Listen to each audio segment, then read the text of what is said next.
For this PBL video project, I was assigned day 53, number 6, involving vectors. This problem asks us to find the absolute value of u, the absolute value of v, and the absolute value of u minus v, using two different u vector sets and two different v vector sets. Let's begin by finding the absolute value of u using our first vector set. To do this, you take the numbers from the vector 3 and -4. -4 becomes positive because it's asking for the absolute value. So you do 3 squared plus 4 squared, 9 plus 16, and you take the square root of that and get root 25, which is equal to 5. To find the absolute value of v, you do the same thing, but with 8 and 15.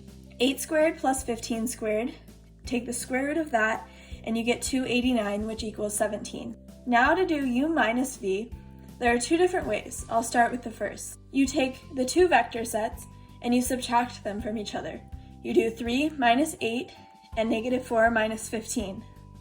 And you get -5, -19. But the negatives do not matter because it's asking for the absolute value. You then do 5 squared plus 19 squared is equal to 25 plus 361, and that is square root of 386, which is ultimately 9.65. You can also do this by using the other numbers we used, 5 and 7, u and v. u minus v, 17 minus 5, is equal to 12. Now using our second set of vectors, we can find the absolute value of u. You see that we have 2, 6, and -3. We take 2 squared plus 6 squared plus 3 squared, square root that, and get the square root of 49, and that equals 7. For v, we have 2, 2, and 1.